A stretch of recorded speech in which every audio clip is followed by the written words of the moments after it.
Yeah.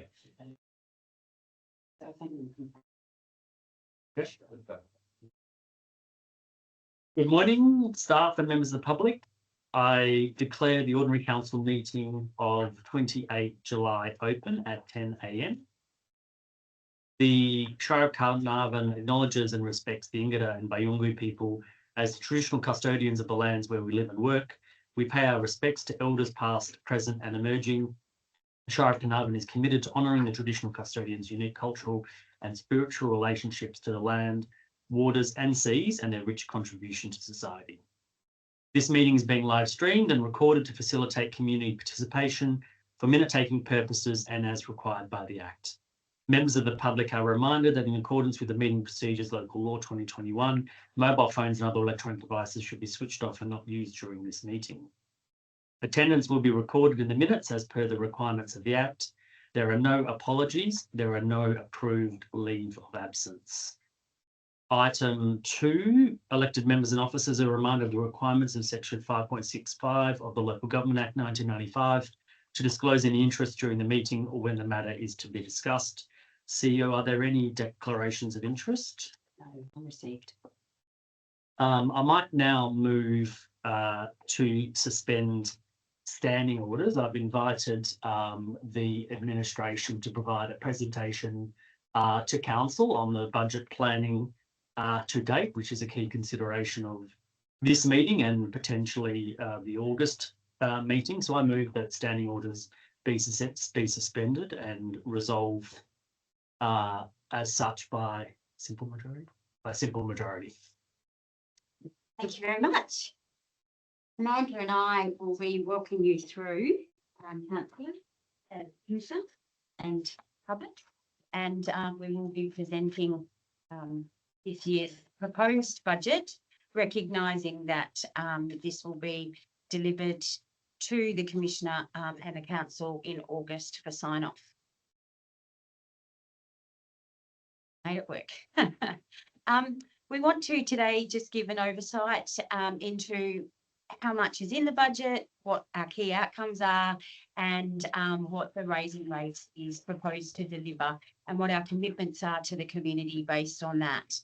So at a glance, the 2026-27 budget has an operating revenue of 17.48 million.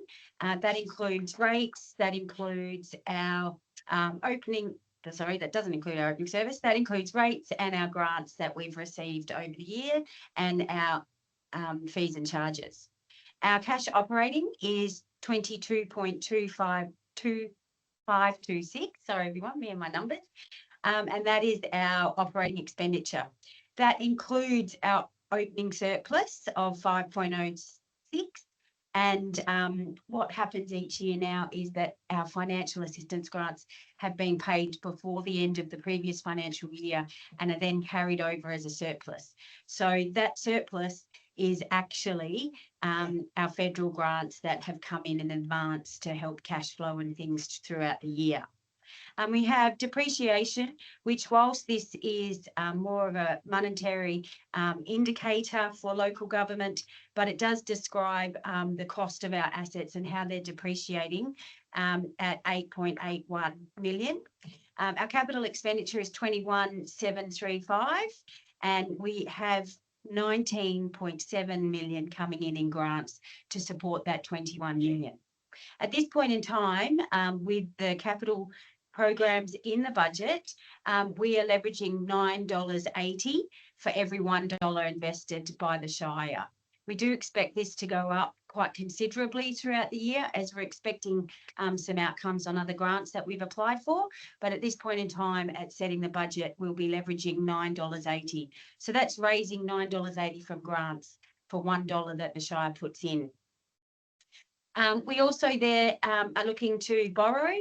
We will, however, try and lessen that amount as much as possible, and our confirmed final year end over the next month or so with our auditors will hopefully see us not have to borrow quite so much money, but we will be borrowing 1.25, and that's to support an asset upgrade purchase of 1.6 million. We'll be transferring from reserves 1.3, and that will assist us with money that we've saved previously to be able to deliver the plant and some of our capital programs. What the budget funds, and so it has been a very big question from the community often to ask how we spend our money and to ask how our staff and things break down. I'm going to give you this just in a high level at the minute, but then I'll be passing over to Amanda, who'll go into a bit more detail, our finances and things. But at the moment, we have 5 areas of management, I suppose, or key operating outcomes that drive how we deliver our works every week. We have infrastructure. Infrastructure looks after parks and gardens, waste operations, roads, drainage, buildings, cemeteries, plant, mechanical, engineering, footpaths, etc. So everything that sort of really mainly happens on the ground is seen and is carried out by our infrastructure team, and we have 40 staff that are allocated to that team. We have community and lifestyle, and that's everything that everyone sees from community development aspect, libraries, art and culture, early years, youth, seniors, events, recreation, community facilities, tourism, grants and heritage. And so that area has 24 staff. It does need to be noted that that area will sometimes go up and down in its staffing levels, depending on the funding that we get each year. And at the moment, we have some considerable funding in the terms of art and culture, and that's supporting the art hub and things in the main street. And so at the minute, we're sitting at 24 staff there. The Office of the CEO, this has changed a little bit in my time. Not that my numbers are any greater than what was reporting to this office before, but we have brought the airport, given my previous experience of being an airport manager, we brought the airport in under my team, and I look after the airports, major projects, investment advocacy, land development, major grants, media, economic development, coal-based strategy, and general recovery after an emergency event. I have 12 staff currently. It does need to be noted that 6 of my staff are fixed term contracts, which are related to the funding and the projects. If we don't have that funding and projects, we won't have those staff. So that can go up and down. But 6 is actually my core base staff. And the other 6 are on fixed contracts that would go if we didn't have the funding or the need for them. Planning and sustainability, we have 13 staff. They look after ranges, community safety, emergency management, planning, building, health, waste strategy, foreseen, beach management, environmental services such as weeds and septics and all those sorts of different areas. And they have 13 staff.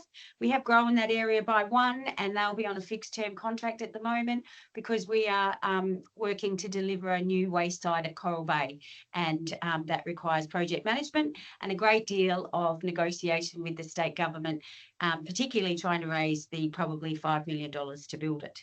Corporate services and strategy, we have 18 staff there. They look after customer service, governance, records, compliance, human resources, work health and safety, training, finance, audit and IT.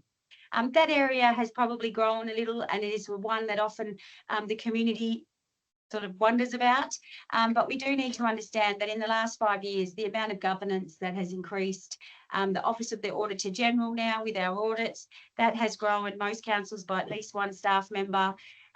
There's new record keeping laws, there's cyber security and those sorts of areas. So there is quite a great deal that gets undertaken in that area. This year, we're budgeting for a 95 FTE workforce, and Amanda will work you through the figures and different figures.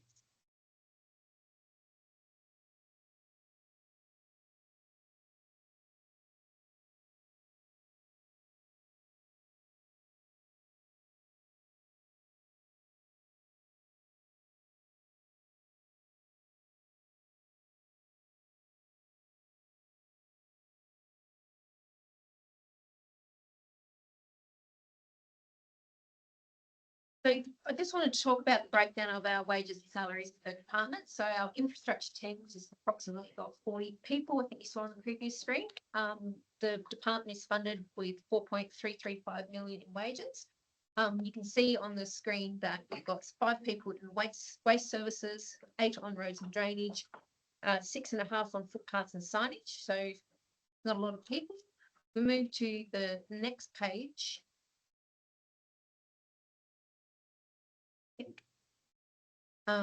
Again, like this is the 4.335 in total for the whole infrastructure department. You've got 13 staff on parks and gardens, 3 on plant maintenance and in the workshop, and 4.5 on planning, safety and engineering.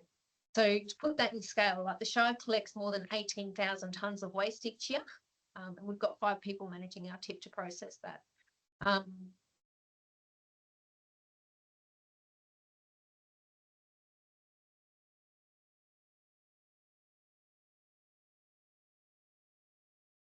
The community and lifestyle, the total portfolio to fund that is 2.402 million. The communities team is also supported by grant funding for their team as well. They draw in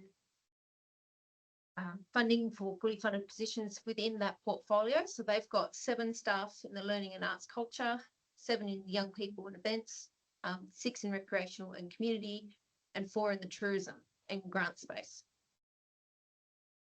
So during previous financial years, that team has delivered nearly 250 after-school activities.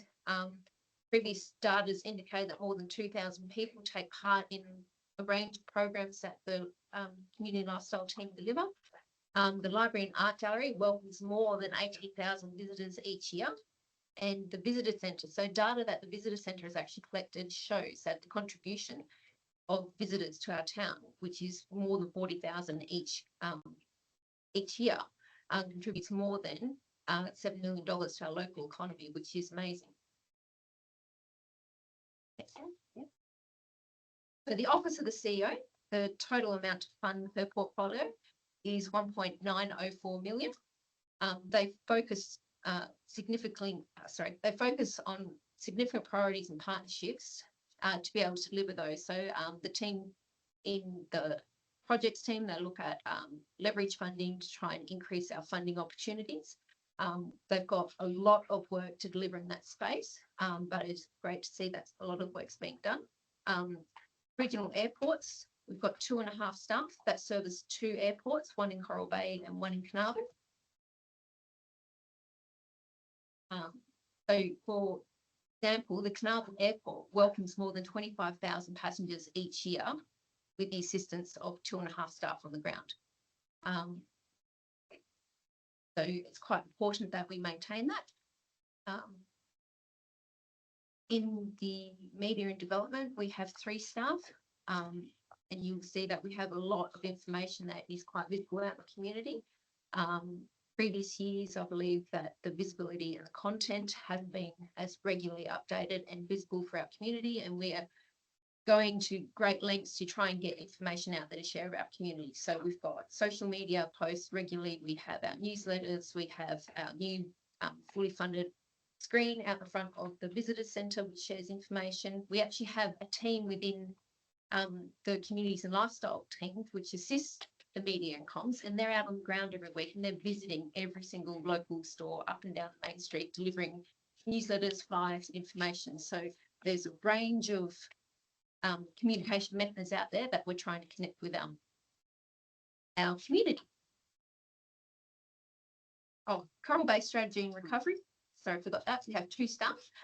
Just last night, we've received confirmation that we're getting $150,000 to fully fund one of those positions. So that data in this presentation hasn't been updated just yet, which is fantastic given the recent events that we've had. The planning and sustainability portfolio. So this portfolio costs us 1.657 million each year. We have 4 ranger services which cover Carnarvon, Coral Bay and the blowholes. We have 2 emergency management staff. We have 1 building services and 1 planning services.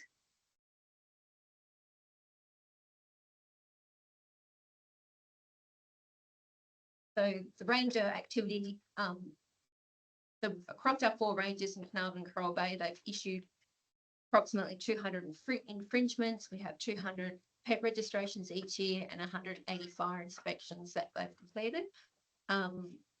moving forward, there'll be more focus because pet registrations will be a focus of the ranger team, trying to increase our pet registrations and also our fire inspections as well.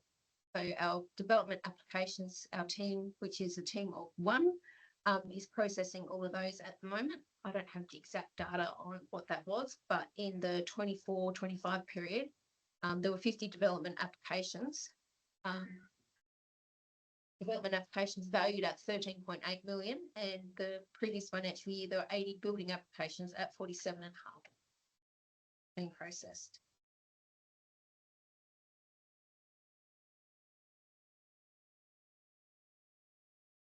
We've got the waste management strategy with two. Oh, no, that's fine. No, you go. Again, this is the extension of the explanation of the planning sustainability team. Again, total portfolio is 1.657 million. We've got the waste management strategy. We've got 2 staff working on that. One of those is a fully funded position. Environmental health services. We have 1 EHO, which manages all the inspections in Carnarvon and Coral Bay. Industry and safety event, 1 staff. That's oversight of the leafy vegetable production, which was passed on to local government to govern. And our environmental services, so scene and coastal environment, coastal erosion, our MESCI, like our weed management. We have 1 staff doing that as well. The corporate services and strategy. So this portfolio is 2.345 million to be able to deliver the services. So the main services that this team deliver are internal services with a customer service front counter. We have 3.5 people on the front counter looking after our telephones, emails, bookings, cemetery administration.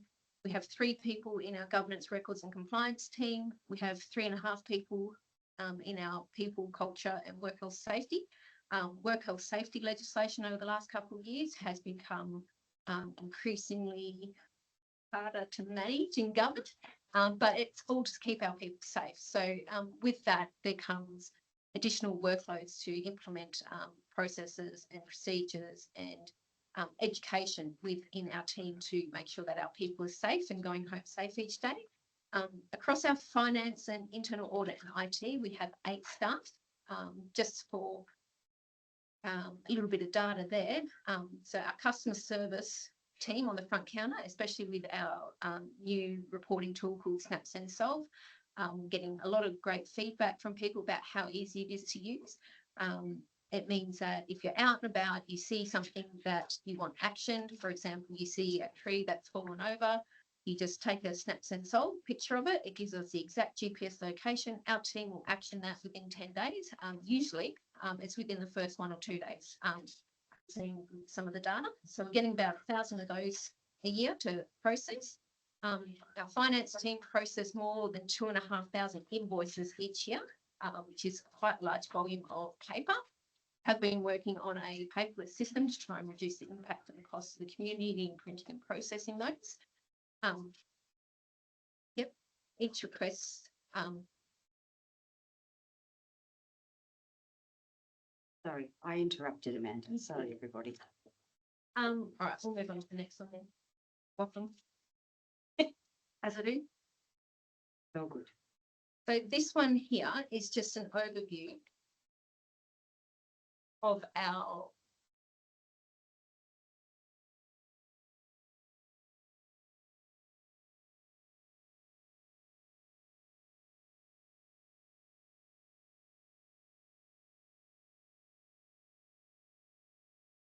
workforce capacity and external funding. So you can see we've got the 95 FTEs.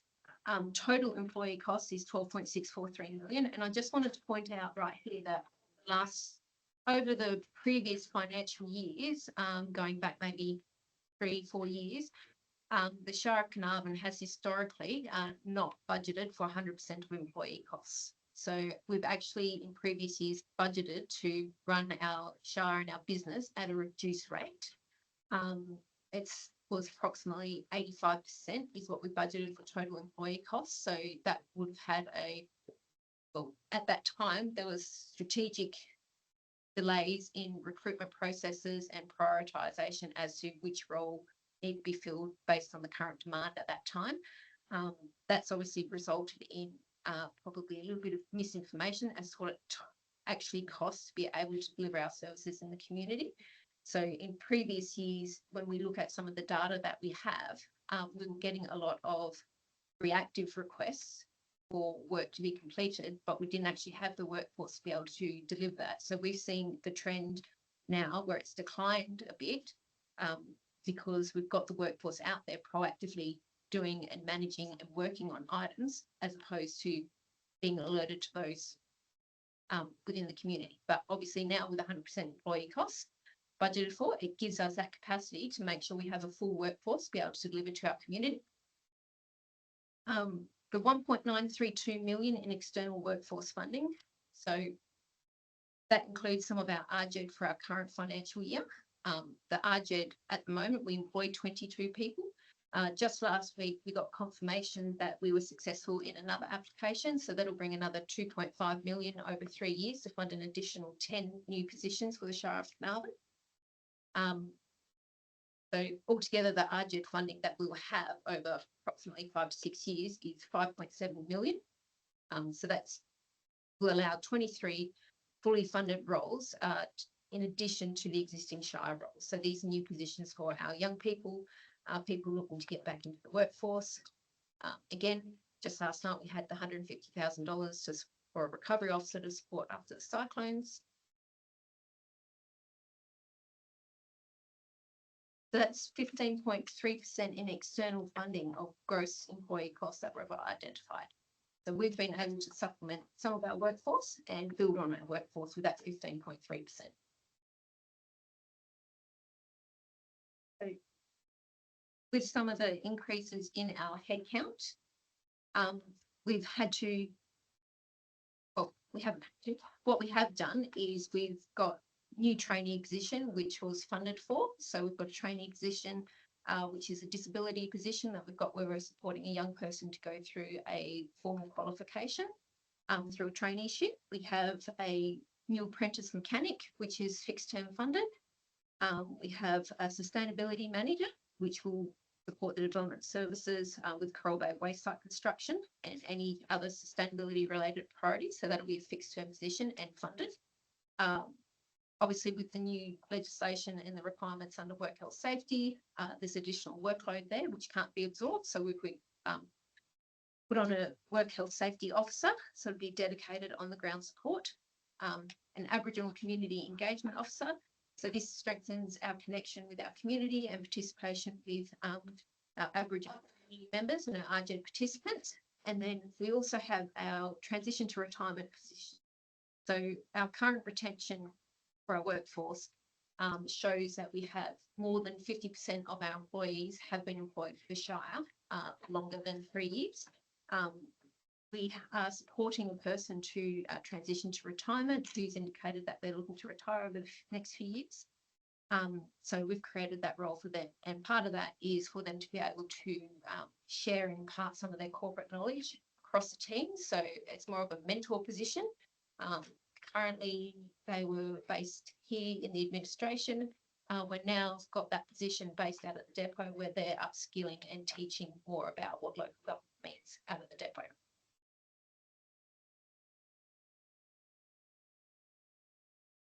So this spreadsheet shows that our turnover by financial year. So the graph indicates that in 21, we had a 25% turnover rate, 22, a 24% turnover rate, 23, 20% turnover rate, in 24, a 19.8% turnover rate, 25, a 23.36%, and in 26, we've got a 20% turnover rate. So yeah, we've got 24%, so more than 5 years, including over 10% in 10 plus years of service.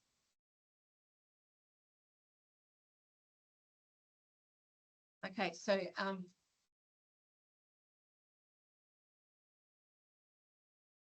our workforce extends beyond service delivery. It also creates local employment inclusion and economic participation. 66% of our workforce was recruited locally from our community.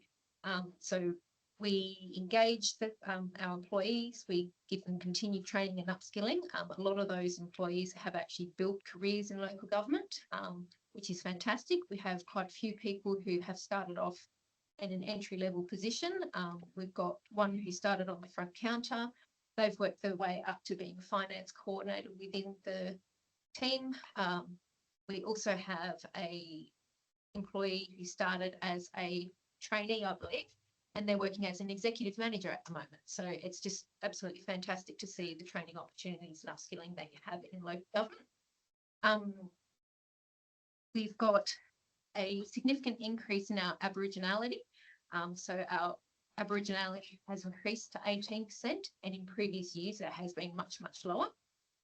We've created 4 tailored roles. So we were approached by some people within our community who were interested in working for the Shire, but they weren't able to fully perform the whole requirements of the role. So we've tailored some of those positions so that they have meaningful employment opportunities with the Shire of Carnarvon. We've got 5 people who have identified as living with disability, and again,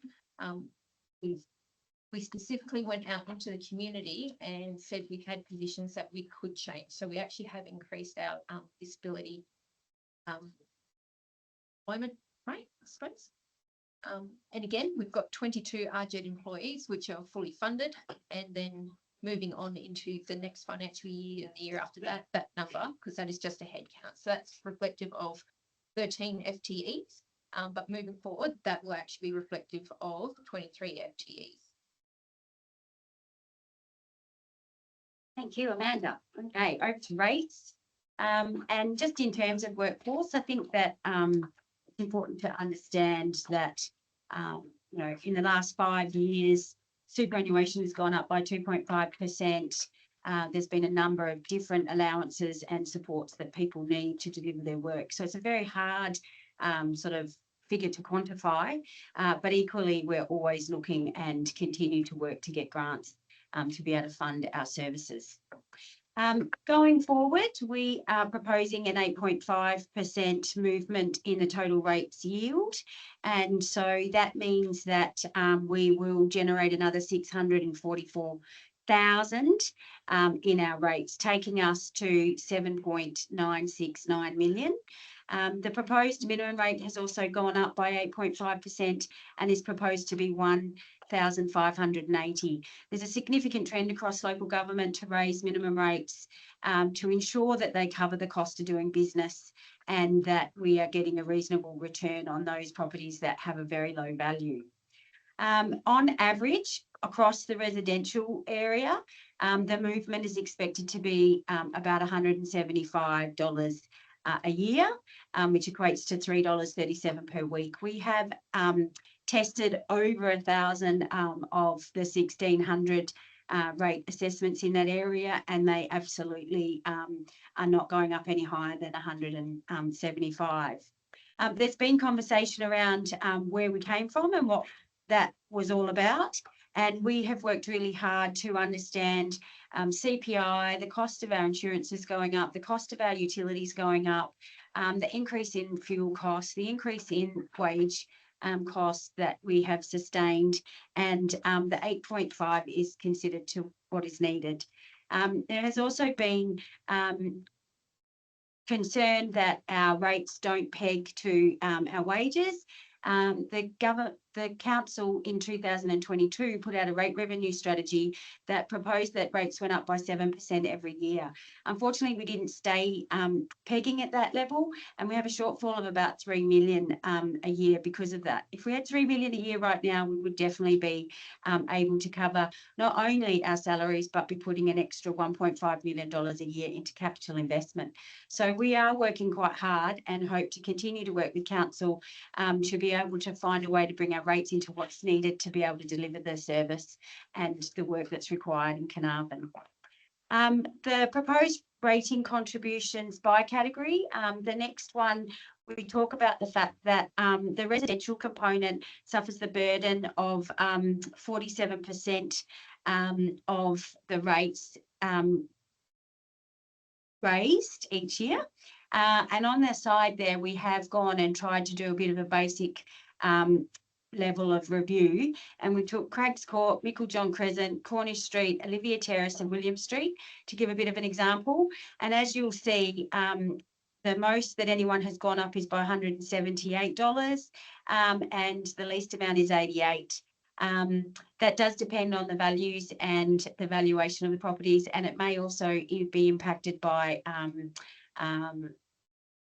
senior rebates and things, and so it is hard to judge at times, but that has that demonstrates the fall of rates and the average cost across our community. The commercial area covers 28% of our rates yield, and we picked 3 different commercial properties on Robinson Street, one in town, one in the middle and one a bit further out, and you'll see there that they're going up on a range of 200 to 400, and it gives a demonstration of what their average rate is per year. Our special use rural, they're 4%, and they're quite minor, and that can be our a couple of tourism properties and the service station and things at Manilia, and so we haven't gone into detail on that at this point. Pastoral covers 6% of our rates yield, and we've taken 3 properties there and demonstrated their increase. The larger one has also increased because under UV they have had a property increase. They're undertaking a different business, and their valuation has gone up by the 2,000, but that is demonstrative of their yield as well. So that does show what's happening there across the pastoral area. Intensive horticulture is put there at 10% of our rates yield, and we've picked 2 North River Road and 1 South River Road. They're very average. The North River Road is a significant undertaking and business that demonstrates, hence why it has such a high value at 16,000 in rates, and they have gone up 13. The other 2 are 3671 and 3641, and they're going up on average by 200. So it does sort of demonstrate the mix across our rates total. We will be proposing that council undertakes a full rating strategy during 26-27, just to better understand the equity and balance, vacant land, and land values and return on investment, and ensure that the rates are pegged and mixed appropriately in that regard. The capital budget at a glance. So as we said, 21,735,000 is our total capital expenditure. We're bringing in 19.72 in capital grants. We're proposing to spend 2.55 in property, plant and equipment, and 19.18 million in infrastructure. We've got a significant roads program this year, and we also have the 14 million in finishing off the works in town under the Regional Precincts and Partnerships program, which is delivering 60 extra dwellings in our community and a range of community assets. The capital grants and contributions, as we said, we're raising 19 million there. We will borrow at the most 1.25, and we are hoping that that will reduce. And we are taking 1.325 from reserves, and that is because we are proposing a significant asset improvement package in our plant area, but we will be putting 460 back into reserves as well. And we have assured the Commissioner that should there be any further surpluses throughout the year or any underspend in wages, that we'll make sure that that money goes to reserves and continues to help our savings into the future.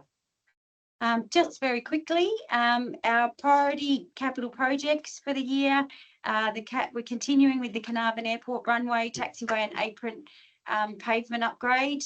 We're also doing Coral Bay Airstrip runway and taxiway pavement upgrade. This is particularly important this year. We had the runway closed for a couple of days due to unseasonal rainfall, and that affected the commercial business there quite significantly. And so we've received over 200,000 in grants to be able to assist us to do that. Waste infrastructure is becoming a really significant issue for the council, and it's very important that we look for the development and the relocation of a new waste site in Coral Bay. And equally, we need to manage our Browns Range facility better to ensure an extended life. And so we'll be putting lots of effort into that. Our community facilities, the Carnarvon Woolshed, we've just about finished doing significant upgrade on that, which we were funded over 400,000 for, but we do just need to finish off the roof, and that's at about 150,000. And we have also received a grant in the vicinity of nearly 500,000 to improve access to the theatre and to upgrade the seating and a few of the internal amenities, which is provided by Lotteries, and an incredible opportunity for us. Roads and pathways, the verge and footpath upgrades, including North River Road, South River Road and Olivia Terrace. There's a heap of work that will be undertaken there under the Roads to Recovery program. As I said, the Carnarvon Activation Project continues with the Tramway Bridge rebuild and the Big Banana Playground, and a number of signage and community arts programs, as well as the Pier Precinct continuing. We obviously need to deliver this program very responsibly, and many in Carnarvon will know that the council has been under considerable scrutiny in the past as to whether or not it does do its programs well, and we have worked to have a highly skilled project team. We're working currently to make sure that our programs have, a really clear budget. They have a clear scope. We've implemented a major projects committee meeting, which is open to the public, to ensure that there is adequate transparency in that area. Money doesn't come without its costs, and it takes a considerable amount of effort to procure contracts, track milestones, and communicate with stakeholders, etc. And so we have got that set up well within our structure that we've just talked to you all about. Our operating context going forward, we do have some significant recovery responsibilities. We've been working incredibly hard with the river and with the pastoral catchment, and have developed really strong relationships with state to ensure that there is adequate funds to be able to support those that require it, to be able to overcome the impacts of the cyclones and flood that we recently had in the last 12 months. We have had to endure and work through the commissioner-led governance process and the statutory processes and the costs of transitioning to a new council. And so we're working on that more in the item in the differential rates area. We do break that down into costs and things and help the council understand the impacts that that had on the business. And we obviously need to continue our general service continuity and understanding what it costs to do business. That's probably one of my biggest focuses, is trying to really get a handle on what it costs as a tier 2 with 2 towns, a significant road network, and a number of ageing assets, significantly ageing assets, where we're going in that regard and what it costs us to do business going forward. So our commitment to the community this year is that external investments delivered, and we use local capability and co-investments. We will be reporting to the council every 3 months the money that we spend in our community and how much of our money goes around and supports our economic development.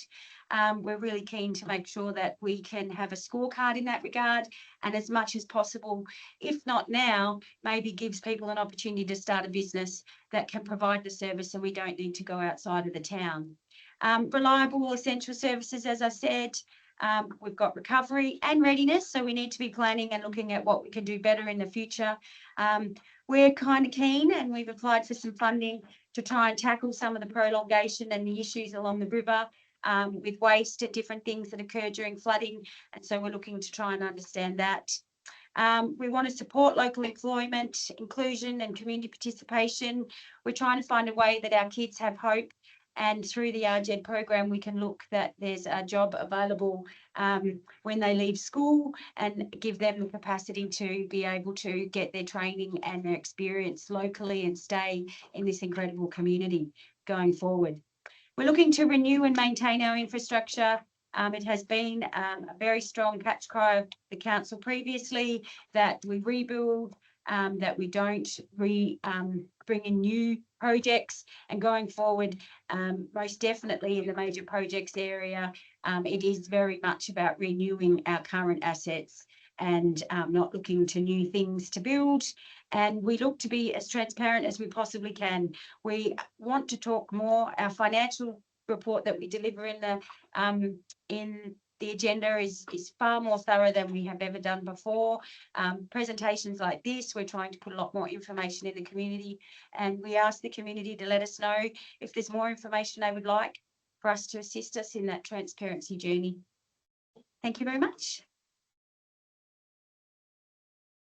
Thank you. And I'd like to just recognise the work that has gone into that presentation and thank the CEO and the Executive Manager Corporate Strategy and Performance for presenting. I think it will be useful as part of the budget process and for the public, but also I think it will equally be useful for onboarding a new council later this year. It provides a really good snapshot into what council is and where it's going in terms of many aspects, including its workforce and its capital investment. So thank you. There'll obviously be an opportunity for the public to ask any follow-up questions arising from the presentation or otherwise shortly, or indeed at the next meeting during public question time. I now move that we resume standing orders and declare that resolved by simple majority. We now move to item 3, public question time. Item 3.1, questions taken on notice from the previous meeting. Responses to questions taken on notice from the previous council meeting have been included in the agenda, published online and available in printed form in chambers today. And that was the questions asked by Dr. Fullerton are now published. Item 3.2, public question time. Ladies and gentlemen, this is an opportunity for members of the public to ask questions of council. Public question time is allocated a minimum period of 15 minutes in accordance with the Act. The Shire of Carnarvon Meeting Procedure, Local Law 2021, allows each member of the public to ask up to 2 questions before other members of the public will be invited to ask their questions. If myself as the presiding member determine that questions are out of order due to the use of offensive or objectionable expressions or are defamatory, they will not be considered, recorded, nor responded to. A number of questions have been received on notice for this meeting. However, the submitters have advised that they cannot attend the meeting today. Answers have been prepared and I'll deal with these questions as correspondence to ensure a timely response to the community members. In the interest of transparency and also community interest in the topics canvassed, I've asked the administration to consider how best to publish this information on the Shire's website. The questions include rating, Coral Bay service delivery and investment, and arrangements relating to the purchase of a bus and replacement vehicle issued to the CEO. I declare public question time open at 10:44 a.m. And as I said, we have received 3 batches of questions on notice, but unfortunately, the submitters of those questions are unable to attend the meeting today, as I previously mentioned. Are there any public questions? If so, please come forward and state your name and address before asking your first question. Rich, Memory Station, Carnarvon. Council. In regards to my question on the number of employees the Shire had on February the 23rd, 2026, which I asked on 3 different occasions, I have been answered in the Shire minutes with 3 vastly different figures.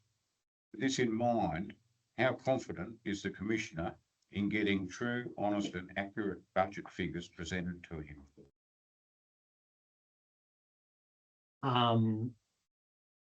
I think that your questions, as I recall them, Mr. Gooch, I answered, at least one of them I was responsible for answering at the last council meeting in June. I think the question of our workforce is not necessarily a simple one. I think your questions largely focus around the workforce. And I think, if I remember them correctly, a specific point in time earlier this year. I'm hopeful that the presentation that's just been presented to council might better break down our workforce in terms of the workforce that effectively ratepayers fund versus the workforce that is funded externally through grants or other funding opportunities, often for fixed periods of time. So I guess to answer specifically your question, based on the information that I've sought and the answers that I've received to date, I have a high degree of confidence of the information that's been provided to me. Question number 2, Mr. Commissioner. Whilst the Commissioner is overseeing the council, will he be arranging the Shire to return to a tier 3 in the LGA sex bands where it belongs? And if not, why not?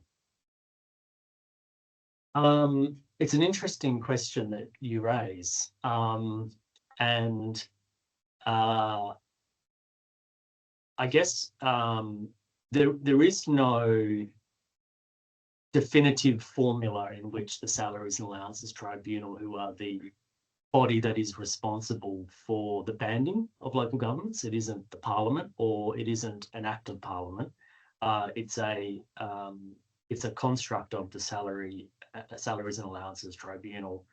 But often our regulatory system, particularly more recently, takes a size and scale approach to the band in which the tribunal affords to each local government authority. So there are a number of things that now relate to the banding structure that it creates. It's not something that I've particularly focused on at this point in time in the 2 months that I've been here, but I do note that each year the Salaries and Allowances Tribunal does conduct, as required by the Act, an annual review and issues a determination for local government.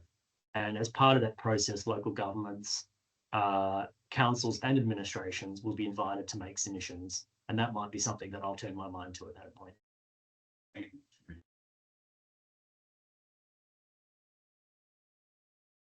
Are there any further public questions? I suspect not.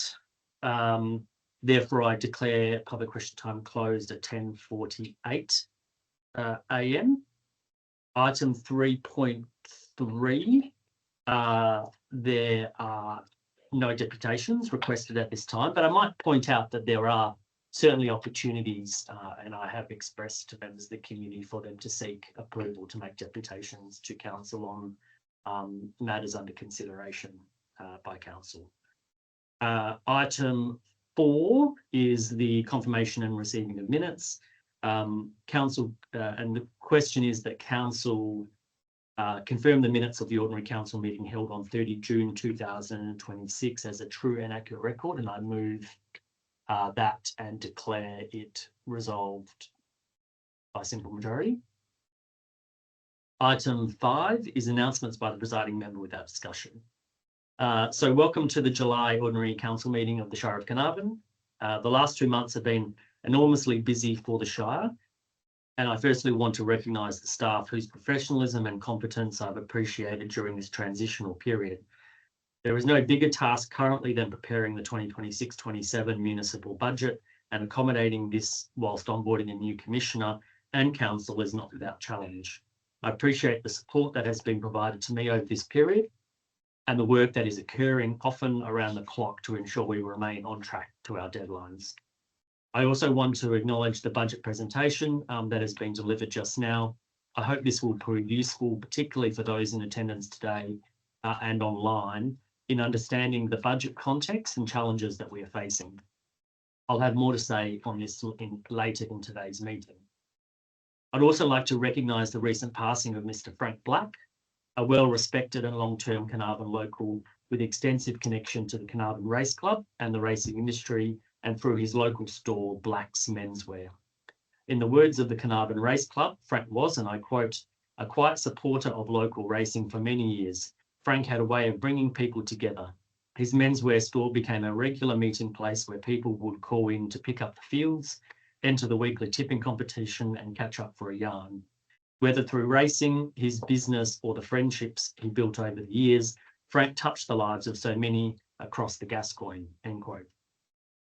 On behalf of the Shire of Carnarvon, can I extend Council's condolences to the Black family, including his wife, Carol. Vale Frank Black.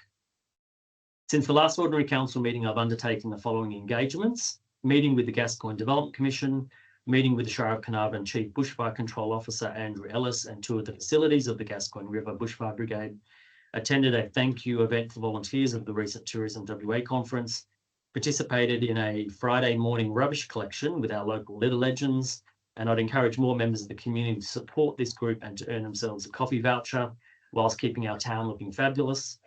Attended a meeting of the Ingada Aboriginal Corporation where we enjoyed a frank and honest conversation about how we can advance the relationship between the Shire and traditional owners.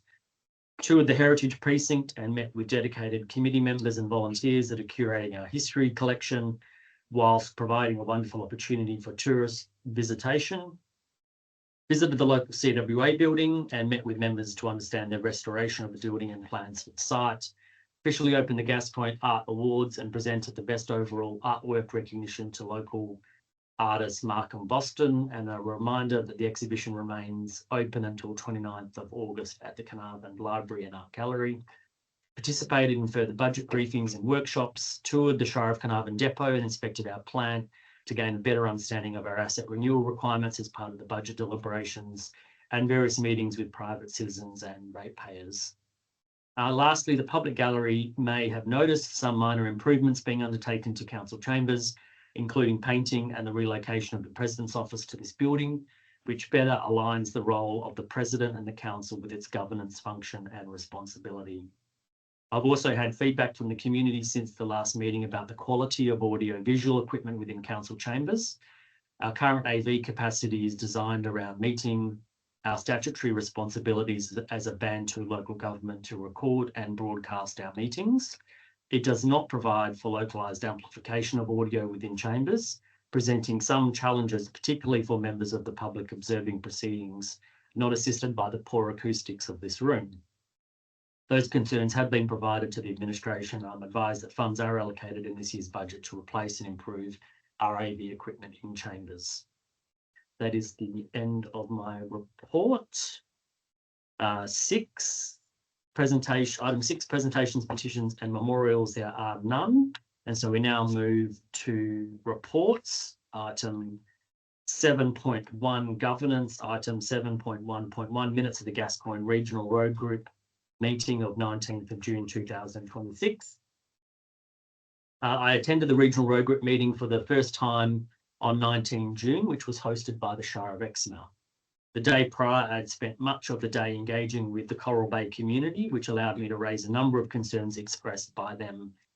These included the impact of Tropical Cyclone Narelle on road signage. Main Roads advised that all regulatory signs had been reinstated. However, more than 1,000 signs had been impacted by the cyclone, and that contractors were about to imminently commence works to respond to outstanding signage that was missing or damaged. This meeting occurred over 5 weeks ago, so I would expect that work is progressing. Another issue was the localised flooding and impact on Nelia Exmouth Road at the Linden River crossing. Main Roads were aware of this issue arising from blocked drainage, but are awaiting water levels to subside in order to mobilise contractors. The next meeting of the Regional Road Group will be hosted by the Shire of Carnarvon on 20 November 2026.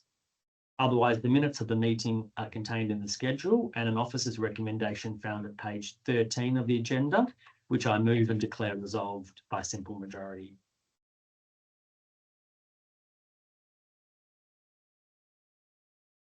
Item 7.1.2 is the minutes of the Gascoyne Country Zone meeting of 19 June 2026. Whilst in Exmouth, I also attended the Wowga Zone meeting, which was an important opportunity to meet with other local governments in our region. The officer's report has summarised the matters considered by the zone at its most recent meeting, and the full minutes are attached in the schedules. The next meeting of the zone will occur on 21 August by Microsoft Teams. There is an officer's recommendation found on page 17 of the agenda, which I move and declare resolved by simple majority. Item 7.1.3 is the amendment to council committee date for the Audit, Risk and Improvement Committee, August 2026. This item seeks to amend the date and time scheduled for the August ARIC meeting arising from the availability of the independent presiding member. This minor change will allow the committee to meet with full attendance, noting the decreased representation of council currently being one member. There is an officer's recommendation found on page 21 of the agenda, which I move and declare resolved by simple majority. Item 7.1.4, proposed trial of a 5:30 p.m. commencement time for ordinary council meetings. This item responds to community feedback received by council and also the administration. The report recommends a 3-month trial of ordinary council meetings commencing at 5:30 p.m. rather than the current 10 a.m. commencement time. The report sets out in detail the relevant considerations and associated benefits of a later start time. A primary factor in considering this item is encouraging public participation in and attendance at council meetings. Holding such meetings during business hours will prevent many in our community from attending. Public participation is enshrined in the Act and its regulations, which allow, at a minimum, for public questions to be taken, but also other opportunities such as deputations and presentation of petitions. In some local governments, their meeting procedures also allow for short public statements to be made in relation to matters listed on the agenda. These are key accountability and transparency provisions that would, in my view, be better enabled by allowing broader community participation in council's functions. The 3-month trial will remain in place for the months of August, September and October inclusive. This will allow council at its November meeting to evaluate the trial and consider more permanent arrangements for the remainder of this year and in setting the meeting dates for 2027 before year's end. Of course, it is ultimately up to council to determine when and how frequently it meets, and a new council elected in December will have the opportunity to revisit this matter. This is an important consideration, as I would not want meeting times to act as a disincentive for persons contemplating nominating at the upcoming election. There will also be an impact on staff required to work outside of normal business hours to support the operations of council, and the report and recommendation considers this factor with a requirement to report on workforce impacts, including additional costs. There is an officer's recommendation found on page 27 of the agenda, which I move and declare resolved by absolute majority. Item 7.1.5, actions performed under delegated authority for June 2026. This is a report on actions exercised pursuant to delegated authority for the month of June 2026. Actions performed under delegated authority include development approvals, building permits, health approvals, affixing of the common seal and other delegations assigned to the CEO and officers. As previously canvassed at last month's ordinary council meeting, council will be moving to a quarterly reporting cycle for this report and also the status report on council decisions, which you'll note is not listed for consideration this month. These 2 reports to council, along with the quarterly budget review, will form a rolling 3-month cycle, allowing council to consider and focus its attention on 1 report per month. This will assist the workload and focus of council and hopefully alleviate some resourcing requirements on officers moving to a quarterly reporting cycle. There is an officer's recommendation found on page 33 of the agenda, which I move and declare resolved by simple majority. We now move to corporate services. Item 7.1.6. Accounts paid under delegation for June 2026.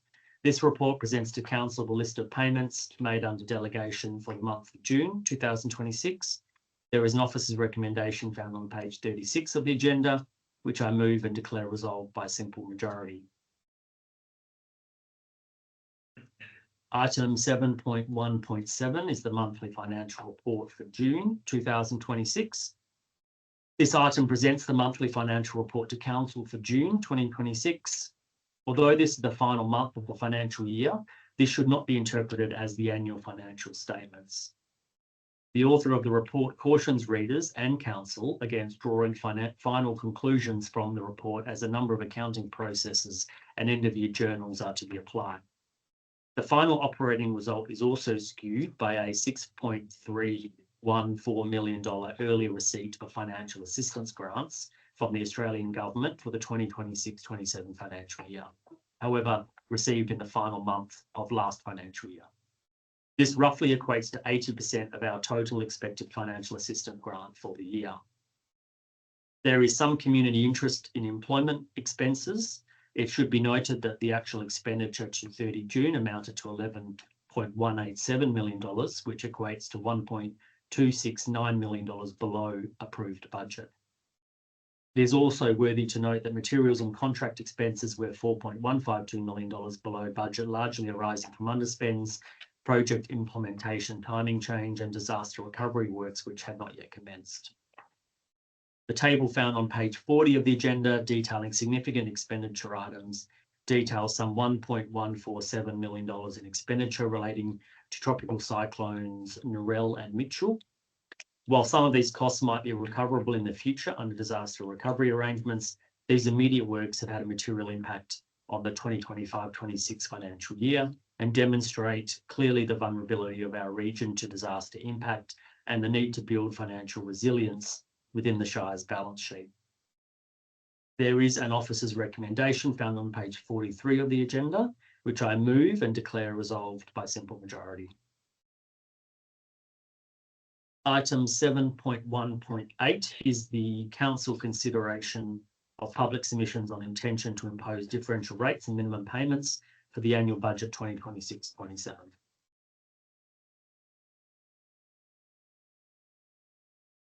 This report advises council of public submissions received following the public advertising of our notice of intent to levy differential rates and the publishing of a statement of objects and reasons. This forms part of a statutory process which, following a further council decision at today's meeting, will subsequently require consideration and approval of the Minister for Local Government. This is a common but nonetheless an administratively burdensome process required by local governments that propose to levy rates that result in the highest rate being more than twice the lowest rate. Below this threshold, ministerial approval is not required. This report is incredibly detailed, and I appreciate there's been much public interest in the budget setting process. I want to emphasise that this decision and today's meeting of council does not approve the municipal budget, nor does it approve a rate decision. That will be the subject of council consideration in August following a ministerial decision on differential rating. The proposed 8.5% overall rate revenue increase amounts to $624,444. The report helpfully establishes some of the contemporary challenges that the Shire faces, and there are many. The cost of conducting an unscheduled election this financial year amounts to 10% of the rate increase alone. I recently toured our depot, met with staff and inspected much of our heavy and light vehicles, including plant. There is an urgent and real need to invest in this area. We can no longer kick this down the road. Our Shire has been significantly impacted by 2 cyclone events, and we have an estimated $14 million of road network damage. As a Shire with 1,253 kilometres of unsealed roads in a remote part of Western Australia, we need to have reliable and serviceable equipment, not only to meet the expectations of our community, but to keep our most important asset safe, our staff, while serving the community. Our work on the budget does not stop at this meeting. It continues week in, week out, as August rapidly approaches and a statutory deadline of August 31 for budget adoption. I remain alive to the concerns of the community around cost of living pressure. These concerns are real. Unfortunately, many of the factors driving these cost increases impact the Shire as they do family budgets. Rising insurance costs, fuel costs, wage growth, interest costs, the cost of materials, the list goes on. For those that like to draw comparisons with the CPI forecast, I want to address this directly. The CPI forecast by the WA Treasury for this financial year is 3.75%. This is a forecast of the cost of a basket of goods and services in metropolitan Perth as measured by the Australian Bureau of Statistics.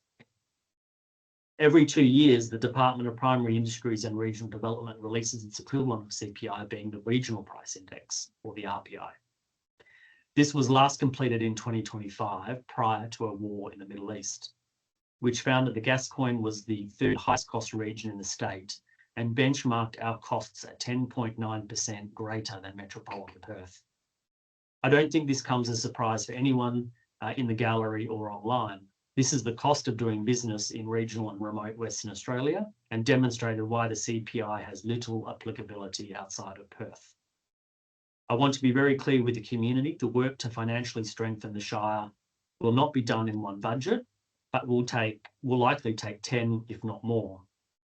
I'm actively considering commencing a review of our rating strategy to better inform future councils, including the incoming council in December, that will, within months of their appointment, be commencing the budget process for next year. I hope to be able to report more to council on this in August.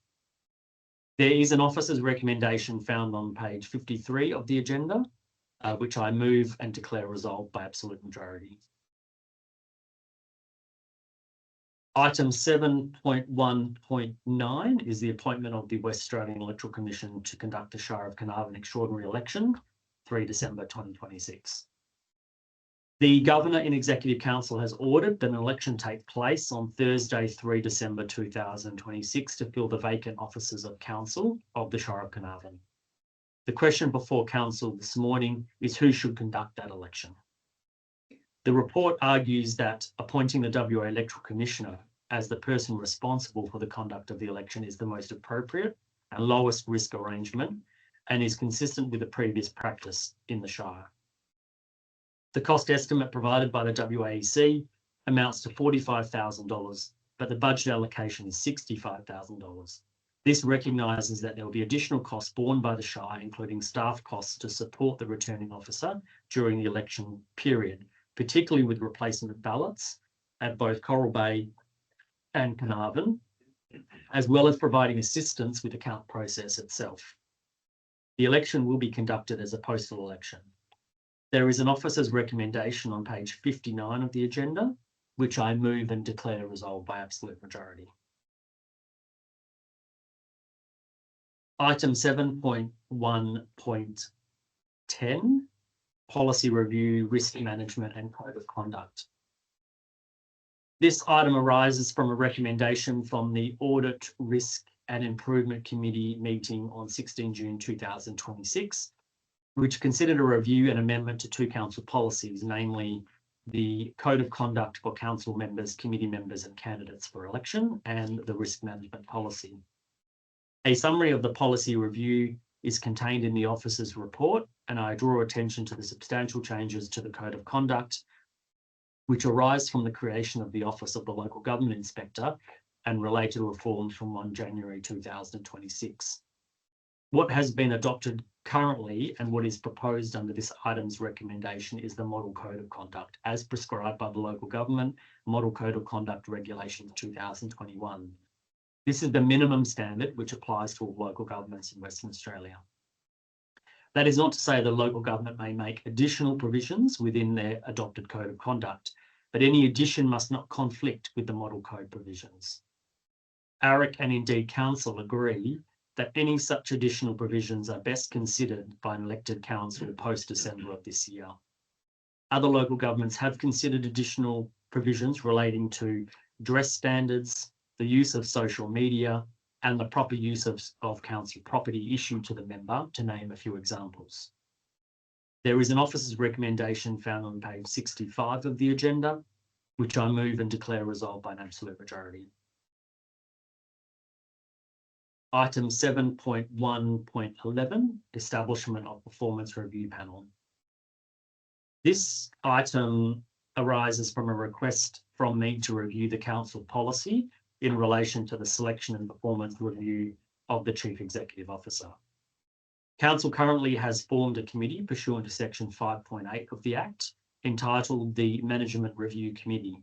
This is a formal committee of council. What is substantially proposed by this report is to modernise this arrangement by disbanding the committee and forming a selection and review panel. The panel, like the committee, will be formed by council members and supported by the administration. External consultants will be engaged as council deems appropriate to assist them in discharging their function. Whilst it is open to local government to form panels or committees, the former is preferred as it achieves the same benefit without the additional regulatory and administrative burden that might come from a formal committee of council operating under the requirements of the Act. It allows council to be more flexible, particularly when conducting a recruitment process where some agility is required. These benefits are further emphasised when council currently consists of one member. It is, of course, open to a future council to determine its own governance arrangements, including reinstating the committee and considering its functions and membership. Because the policy adopts the model code for CEO recruitment, performance and termination, council is required to pass this resolution by absolute majority. I am minded to move an alternative recommendation, which will slightly alter the policy. My alternative will simply change the name of the panel to the CEO Selection and Performance Review Panel, better reflecting its functions. The current Management Review Committee was charged with both selection and performance review of the CEO. Its replacement will be no different. I therefore move an alternative recommendation in the following form: that council, by absolute majority and in accordance with section 5.38 and section 5.39 capital B of the Local Government Act 1995, resolves to 1, adopt the attached amended policy EME 004 CEO standards, performance and CEO performance review panel, subject to the following amendment. A reference in the policy to the CEO performance review panel is replaced with a reference to the CEO selection and performance review panel. 2, abolish the existing Management Review Committee established under policy EME 004 CEO Standards Performance Management Review Committee. 3, establish a CEO selection and performance review panel. And 4, appoint the Commissioner as chair of the CEO selection and performance review panel. And I note, pursuant to Regulation 11DA of the Local Government Administration Regulations 1996, my reason for amendment is amending the name of the panel better reflects the intended purpose under the policy, that is to make recommendations to council on the selection and performance review of the CEO. I declare that resolution passed by an absolute majority of council. Item 7.1.12, Commissioner and CEO attendance at the WALGA 2026 State Conference and Annual General Meeting. This item, I understand, is consistent with the practice of the Council. That is, that it formally considers the attendance and delegate status of representatives for the WALGA Local Government Convention. The Shire of Carnarvon, along with all other local governments in Western Australia, are members of WALGA. WALGA plays an important role in policy development and advocacy on behalf of the sector. Much of their work is guided by the decisions made at zone meetings, state council, and at the annual general meeting, which coincides with the convention. I would be supportive of encouraging broader attendance by council and senior officers in future years, as it presents an excellent professional development opportunity for our Shire's elected members, of which many may be new after December, and staff, subject, of course, to our policy and budgetary constraints. There is an officer's recommendation found on page 74, which I move and declare resolved by simple majority. We now move to 7.3, which is planning and development and community services. Item 7.3.1 is the Coastal Hazard Risk Management and Adaptation Plan, or CHARMAP. The CHARMAP is a strategic planning document that identifies, assesses and prioritises coastal hazard risks and outlines appropriate adaptation responses over a 100-year planning horizon. Council considered this matter in January of this year and deferred the item subject to further consultation with DTMI and the implementation of a community engagement process. Since that time, I've met with both DTMI and Land Insights, who were engaged to prepare the CHARMAP for the Shire. Council is also in receipt of the Stakeholder and Community Engagement Plan, which comprehensively details how community engagement will occur and has occurred throughout the CharMap development to date and post Council's consideration of this matter today.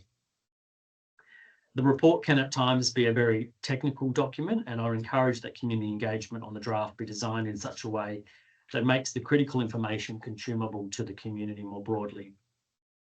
An adopted CharMap is not only important in a planning context or building community awareness of risks and potential adaptation strategies, but it is key in accessing adaptation funding for emergency works or long-term responses to coastal hazards. I want to reiterate the comment from the officer's report, and I quote, "Importantly, the draft CharMap does not of itself approve any specific coastal protection works, planning scheme amendment, asset renewal project or funding commitment. Rather, it provides an evidence-based framework to guide future decision-making, prioritisation and community discussion. Any future implementation actions requiring budget allocation, scheme amendments, coastal protection works, land tenure changes or other statutory approvals will be reported to Council for its consideration separately." End quote. It is likely that following the community consultation that will occur on the draft CharMap, this item will likely be considered again early next year following the election of a new council.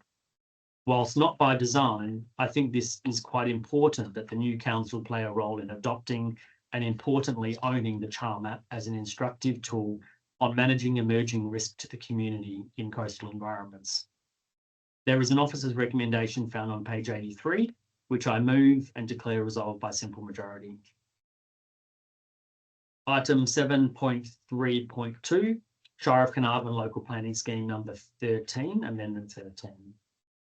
This item considers the rezoning of land found at 541 Robinson Street, Kingsford, from priority agriculture to light industry. This process was commenced by the former council on November 2025 when it agreed to prepare the amendment. Statutory public advertising has now occurred and no objections were received. I thank the officer for the clarity that has been provided in the report that addresses some of the confusing terminology used in planning contexts, in this case a scheme amendment. There is an officer's recommendation found on page 88, which I move and declare resolved by simple majority.